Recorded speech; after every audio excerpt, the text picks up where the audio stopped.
the world you are seeing is not the world you want, then it is time to examine your values. And if you can't handle that, well then... You can't handle the truth! Sorry, that reference was pretty low-hanging fruit, but whatever.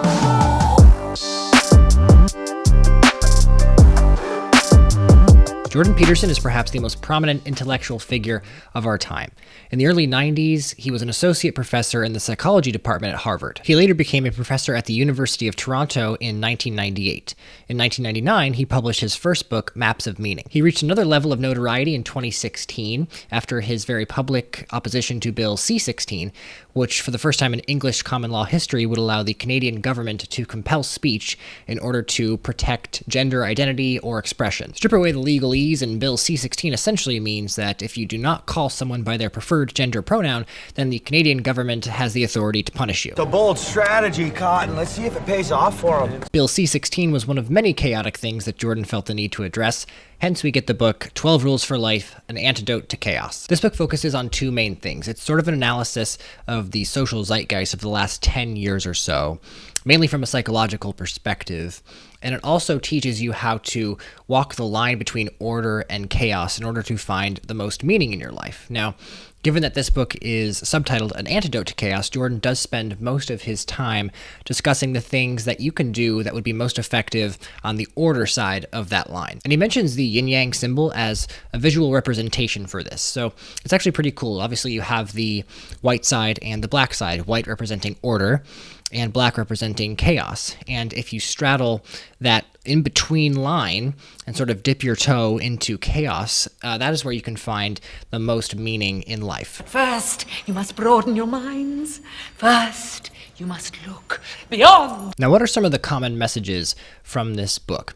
It's not a linear book. Jordan kind of bounces around and he chooses to solve a lot of the intellectual puzzles that he addresses through the lens of Christianity and evolution, which is kind of a ironic thing to do considering those philosophies more than often can contrast each other or juxtapose each other. But his idea here is that Christianity can pick up and answer some things that science can't, and vice versa. And he lays out his explanations for all of this, and some of his ideas are quite interesting. And what we can discern through looking at the world through both of these lenses is that some of our modes of thinking and our classifications predate humanity itself. Take gender as a classification, for example.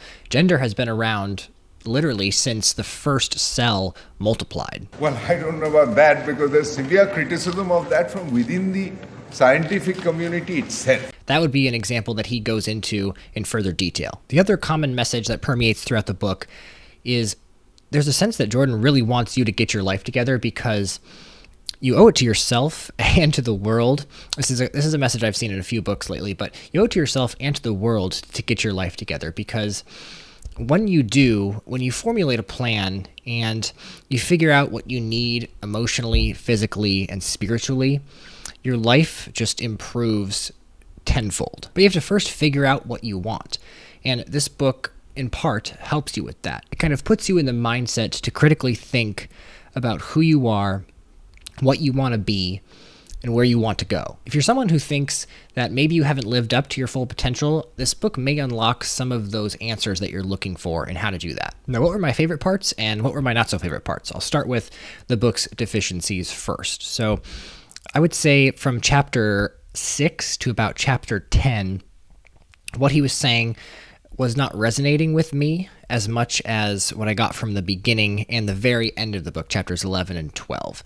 Now, I think that you see what you're looking for, and for me, what I was looking for was not chapters 6 through 10. The middle of the book, I think, was a deeper analysis from a psychological perspective into things that, either I had seen from his YouTube lectures before, things that I became familiar with. So at one point or another, the message might have resonated with me, but at this point, it had become sort of stale. Now, the book was at its best for me at around chapter 4. And chapter 4 is titled, Compare Yourself to Who You Were Yesterday, Not to Who Someone Else Is Today. It was a paradigm-shifting chapter on how to approach the systems that you have in place to achieve your goals. And the thing that really shifted my mindset was Jordan saying that if you're having a hard time achieving your goals, then you need to lower your bar for success. And that's a pretty difficult thing to realize, but once you do it, it's like it's freeing. Like it's literally a weight off of your shoulders, because all of a sudden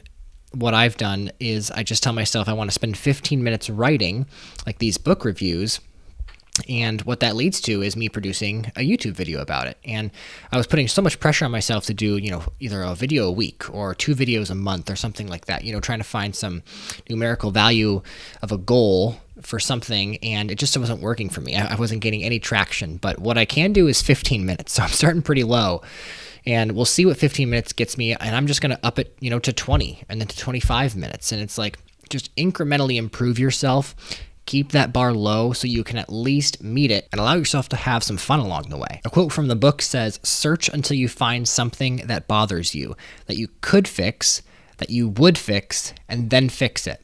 And that might be enough for the day." Acknowledge even the tiniest bits of progress as exactly what they are, progress. Now, I think one of, if not the best superpower that Jordan Peterson has, that a lot of his fans appreciate, is his ability to articulate things that are very abstract and complex, and take these concepts and boil them down into a more simplistic version, to the point where you and I can go, aha, like we hear that click in our brain and it finally makes sense to us. And it's because of the way he describes things. In this book, there's so many of these examples in the book where he takes something as complex as religion or something like that, and he'll tie it into, a modern day social issue, and you're like, oh man, like the way he said it right there, like that makes sense to me. Now, before I tell you who I think this book would be perfect for, if you guys could hit the like button, comment down below, let me know your thoughts, and subscribe to my channel. I promise you there will be more book reviews and more content coming. But who would this book be useful for? Well, if you're someone who has looked at the last 10 years of the evolution of our social fabric and sort of wondered to yourself, what the fuck is going on? Then this could be an incredibly interesting read. If you're someone who's looking for that last bit of motivation or that bit of information that will get you to pursue what you know you should pursue and want to pursue, then this book, I have a feeling, might be the one for you. It may get you there because it answers all of the important questions like why. Why should you shape up and fulfill your potential? Why should you rein in some of that chaos and embrace a little more order in your life? The answers in this book might provide that little click in your brain that gets you going. Now, to put a bow on this whole thing, I'll quote the foreword of the book by Norman Doidge. "People have kept listening to Jordan Peterson because what he is saying meets a deep and unarticulated need. And that is because alongside our wish to be free of rules, we all search for structure." Couldn't have said it better myself, Norman.